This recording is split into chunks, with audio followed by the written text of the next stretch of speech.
Definisi mikro kan mungkin belum semua penonton kita tahu ya, bahwa itu setahun omsetnya sekitar 300 juta ya Bu ya.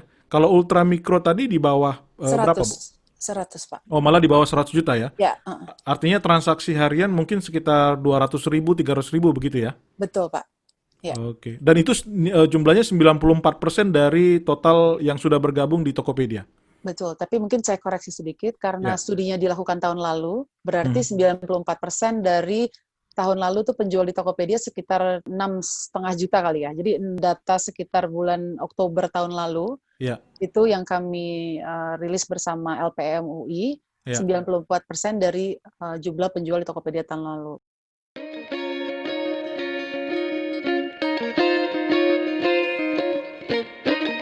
Halo para penonton setia Tagar TV, terima kasih untuk tetap bersama dengan kami, menyaksikan bincang-bincang kami maupun wawancara kami dengan berbagai sumber untuk membahas peristiwa maupun hal-hal yang sedang trending maupun yang menarik didiskusikan tidak hanya di media sosial maupun media mainstream.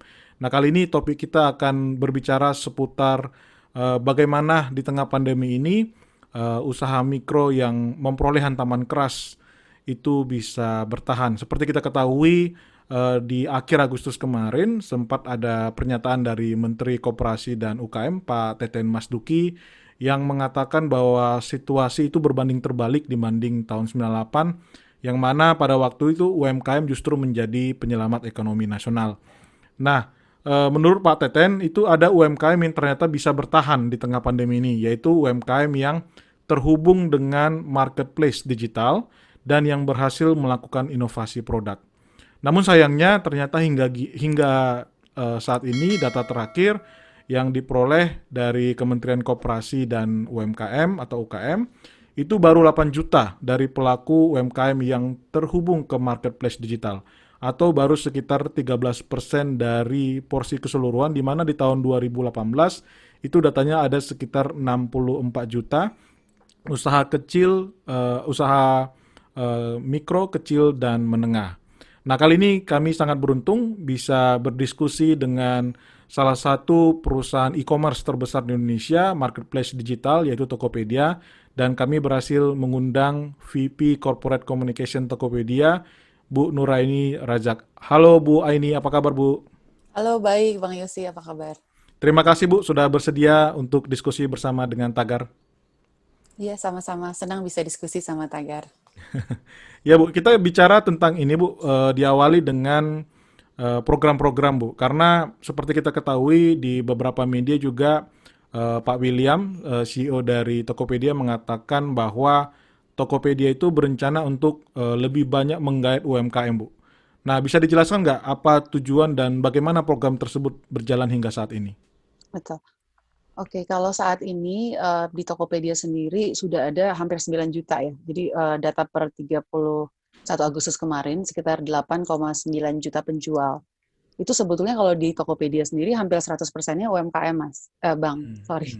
Jadi misalnya em, kami memang punya beberapa ribu toko yang official store atau usaha besar, tapi mayoritas memang UMKM. Jadi bahkan 94%-nya itu ultra mikro kalau dari data kami bersama LPM UI. Jadi itulah memang fokus kami, terutama di masa pandemi ini di sudah hampir 6 bulan terakhir ya. Gitu. Oke, kalau bisa dielaborasi lebih jauh lagi, spesifik program apa yang diberikan untuk membantu UMKM, terutama tadi ada apa ultra mikro malah yang 94% dari total porsi itu ya? Ya, jadi kalau di awal pandemi kemarin memang kami banyak mengajak mitra UMKM yang masih offline untuk mulai berjualan online. Itu memang awalnya tidak mudah ya, Bang, karena memang di awal juga kami biasa melakukan face to face ya. Jadi misalnya pelatihan-pelatihan atau seluruh kegiatan di Tokopedia Center. Tapi ternyata itu bisa dilakukan secara online juga. Jadi kami banyak melakukan kelas-kelas webinar, juga bahkan dari sesimpel dari mulai dari WhatsApp group gitu, kita ngajak para UMKM untuk on board online. Itu sampai saat ini sudah sampai 1,7 juta ya selama pandemi aja yang join di Tokopedia. Dan memang banyaknya itu sedikit berbeda dari yang sudah-sudah. Jadi misalnya sekarang banyak sekali UMKM yang untuk makanan dan minuman gitu. Sebagai contoh, di awal pandemi semua penjual alat kesehatan dan beberapa kategori lain itu kami gratiskan. Jadi tidak ada biaya untuk ikut berjualan di Tokopedia sama sekali. Juga di bulan kedua kami sudah mulai dengan kampanye bersama pemerintah, itu Bangga Buatan Indonesia. Kami juga ada kampanye Satu Dalam Kopi, itu sangat bagus ya, karena ternyata banyak sekali petani kopi yang terdampak karena kafe-kafe dan restoran kan tutup. Jadi tidak ada orang yang nongkrong-nongkrong dan ngopi. Jadi yang terjadi di Tokopedia adalah mereka menjualnya dengan kopi 1 literan. Itu luar biasa, dari masyarakat juga sangat welcome ya dengan ide itu.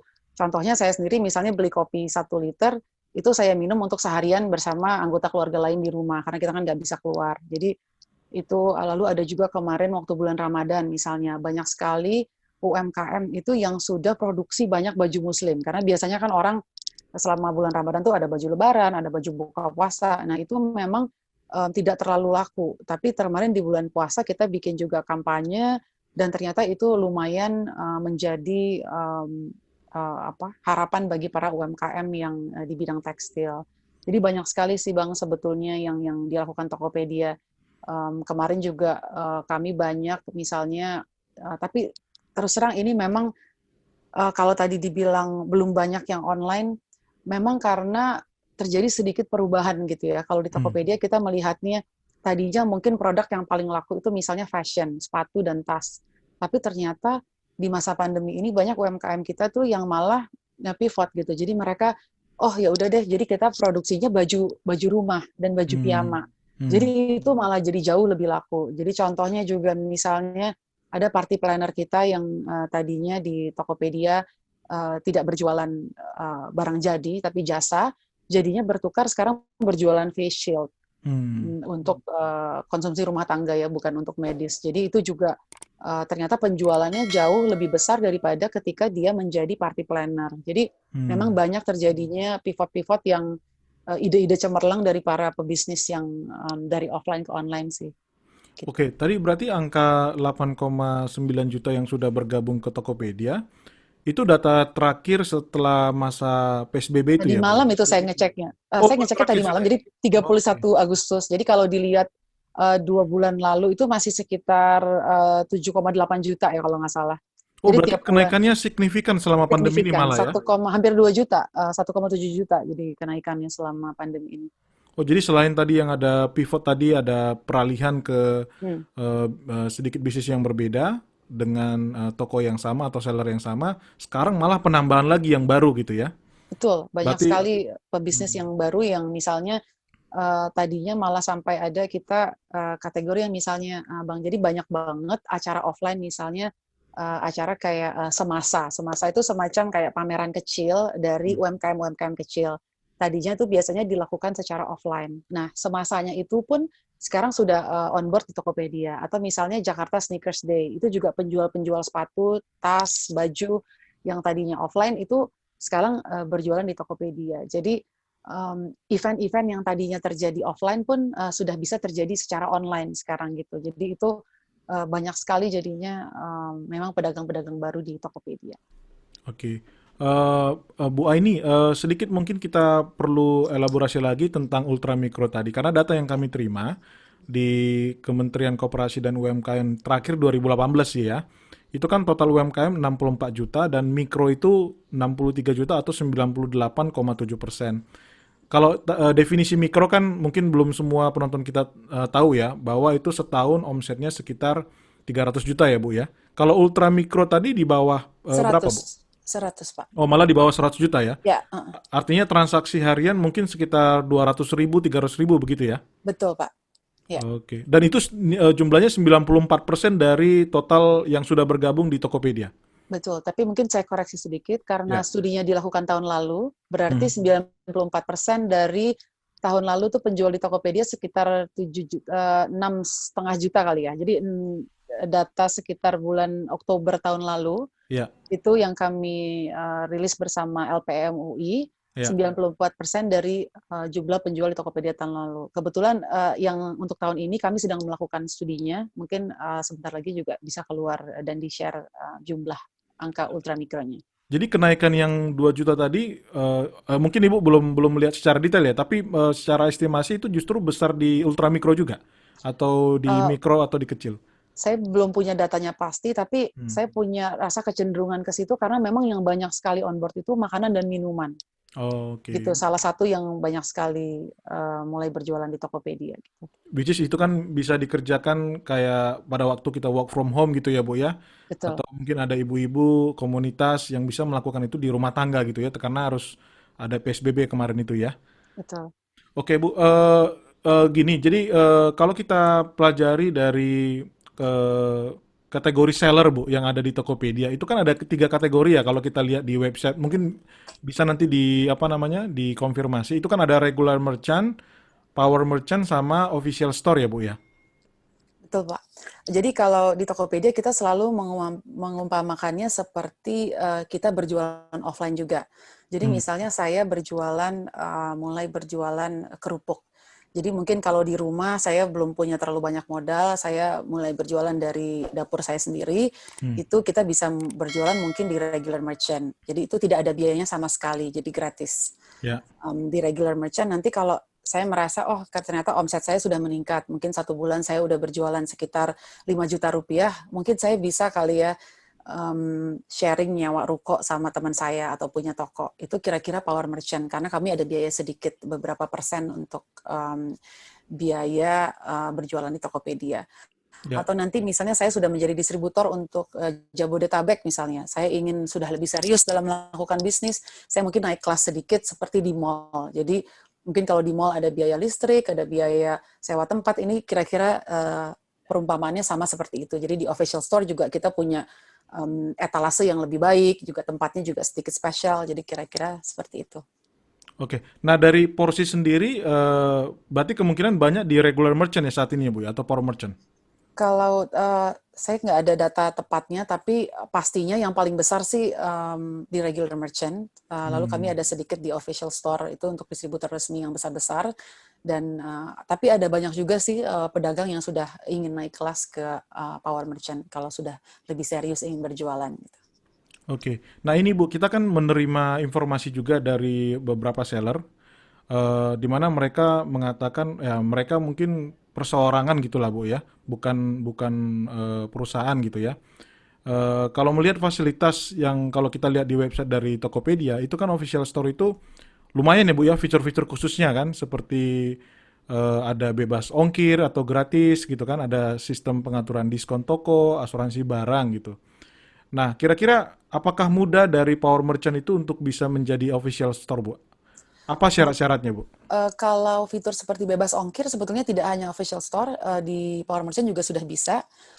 Dan syaratnya memang lebih ke dokumen ya Pak. Jadi misalnya saya nih jualan dari rumah, biasanya kan saya belum punya surat izin berjualan atau misalnya pembayaran pajak saya juga belum terlalu rapi, mungkin hal-hal seperti itu. Tapi itu sangat mudah sih untuk seorang power merchant ingin menjadi official store itu sangat mudah.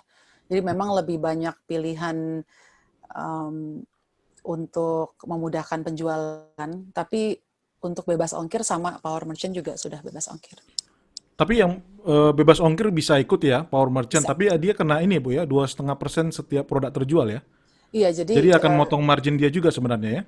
ya itu sama. Sebetulnya uh, ukuran biayanya itu tergantung dari barang apa yang dijual oleh penjualnya. Jadi saya misalnya saya berjualan di official store, persentase yang untuk berbagi hasil dengan Tokopedia itu juga tergantung dari barang apa yang Bapak jual di official store gitu. Di Power Merchant tapi tidak seperti itu. Jadi itu lebih flat. Jadi mungkin untuk bisnis pemula itu lebih memudahkan sih untuk di Power Merchant. Hmm. Oke, kalau kita elaborasi sedikit lagi Bu, karena menarik ini bicara tentang official store. Ada 4 kategori nih kita lihat di website itu brand ternama. Oke, itu udah perusahaan besar lah kayak Samsung, Kao Group, Levi's gitu ya. Ada distributor resmi, kemudian ada penjual terpilih Tokopedia dan pengusaha lokal. Kayaknya untuk yang naik kan biasanya dari Power Merchant ini yang bisa naik ke official store lewat ini, Bu ya, pengusaha lokal ya. Nah, Bisa. salah satu yang kita lihat bahwa syarat itu kan KTP, NPWP sama SIUP. Nah, kan untuk SIUP ini kan Bu, apakah mudah untuk yang tadi kan banyak ultra mikro malah kan, ataupun banyak yang katakan mungkin nggak ultra mikro lah, yang mikro untuk naik ke official store untuk bisa menikmati fasilitas official store, apakah itu mudah Bu? Apa nggak lebih sulit Bu? Karena itu yang kita terima beberapa masukan dari seller, karena mereka pengen menikmati, mungkin mereka udah bertahun-tahun sebagai power merchant, pengen naik kelas nih, tapi somehow ya bisnis mereka bisnis perorangan yang untuk siup sendiri pun tidak ada gitu. Itu gimana Bu memfasilitasinya dari Tokopedia Bu? Ya, sebetulnya kalau dari Tokopedia, kita kembali lagi ke perumpamaan tadi rumah, ruko, dan mall gitu ya misalnya. Jadi sama seperti kalau kita berbisnis offline, kalau mau berjualan di mall pastinya harus ada siup gitu. Jadi Hmm. kira-kira seperti itu juga sih di Tokopedia. Jadi kalau memang kita masih saat ini berbisnisnya di power merchant, jadi itu memang tidak serigid ke apa ketentuan yang harus di official store. Tapi sebetulnya berjualan di official store atau di power merchant itu sedikit ada keuntungan maupun kekurangannya masing-masing. Jadi tergantung penjualnya sendiri ya kalau menurut saya. Hmm. Jadi misalnya saya sendiri kalau berbelanja di Tokopedia itu um, punya preferensi sendiri-sendiri. Misalnya apakah yang lokasinya dekat rumah saya, apakah yang bisa pakai instan kurir, apakah yang pakai bebas ongkir. Jadi memang kalau dari Tokopedia sendiri kami berusaha untuk memenuhi kebutuhan seluruh pengguna Tokopedia. Jadi memang itu kebutuhannya berbeda-beda. Misalnya ada juga pengguna yang tidak perlu untuk belanja tidak perlu dulu untuk belanja di official store. Jadi power merchant saja saya cukup. Jadi itu memang ada segmennya masing-masing sih gitu Jadi untuk para berbeda pembeli segmen lah juga. istilahnya Bu ya. Tapi untuk Betul. yang fee yang mereka dipotongkan setiap ada penjualan itu sama ya Bu ya? Di regular, di Power Merchant official itu sama semua? Kalau di regular tidak ada biaya sama sekali, Nggak ada gratis biaya sama sekali, gratis ya? sama sekali. Tapi kalau Power Merchant sama official Di yang power merchant berbeda-beda. Kalau di power merchant itu flat, kalau di official store itu tergantung dari jenis usaha maupun barang yang dijual. Gitu. Jadi oh, misalnya saya juga nggak belum punya informasi lengkapnya untuk setiap kategori barang, tapi sebagai perumpamaan, misalnya persentase untuk makanan dengan handphone pastinya sangat berbeda gitu. oke. Berarti Ya. sebenarnya pun dari Tokopedia tidak ada apa namanya? Karena Ibu bilang tadi berbeda segmen ya. Tidak akan ada istilahnya nge-push untuk supaya power merchant itu yang tadi kan jumlahnya mungkin akan besar di sana ya kemungkinan ya. Akan switching ke official store sebenarnya Bu ya. Untuk sebetulnya itu kami memberi keleluasaan kepada sellernya. Hmm. Tapi sekali lagi kalau menurut saya sendiri sebagai pengguna Tokopedia sendiri Hmm. itu sebetulnya memang sudah ada pasarnya masing-masing sih. Mana kadang-kadang ada barang yang sama persis ada di official store, ada juga di power merchant, ada juga di regular merchant. Tapi tetap terjadi pembelian di tiga tempat yang berbeda Jenis ini. tersebut gitu. Oke. Ya, ada mungkin nggak yang mau ditambahkan lagi Bu untuk kedepannya mungkin ada rencana-rencana atau program yang lanjutan dibesut oleh Tokopedia sehingga akan membantu UMKM lebih banyak lagi untuk terutama di masa pandemi seperti ini Bu. Jadi sebetulnya salah satu program yang masih berjalan dari awal pandemi sampai sekarang juga di Tokopedia itu ada dua, yaitu program kami sendiri yaitu Jaga Ekonomi Indonesia. Jadi contohnya dimulai dengan tadi tidak ada biaya yang kami pungut untuk beberapa kategori selama pandemi. Lalu kami juga selalu berusaha memberikan kemudahan kepada seluruh pengguna Tokopedia, walaupun kemarin sempat PSBB dan ada relaksasi PSBB dan harus di rumah aja. Memang terjadi beberapa lonjakan pada barang-barang yang terjual di Tokopedia di kategori yang memang barang sehari-hari, misalnya groceries atau makanan dan minuman.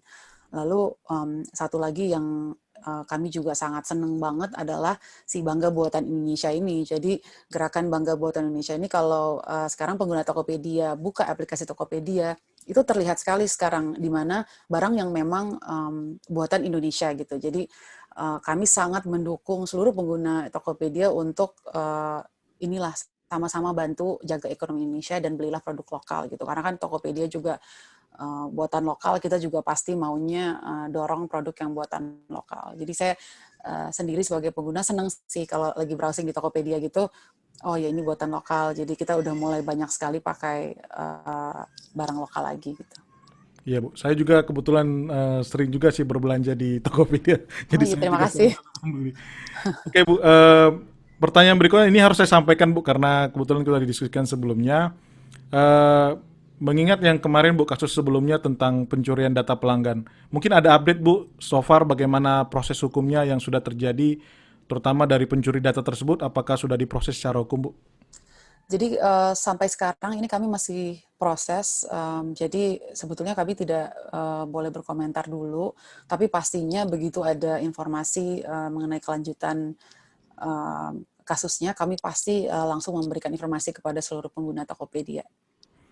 Oke, baik. Itu dia Bu, diskusi kita hari ini. Terima kasih untuk Bu Nuraini Razak untuk waktunya dan juga para penonton Tagar. Demikian tadi diskusi kami dengan VP Corporate Communication Tokopedia Nuraini Razak. Sampai ketemu kembali.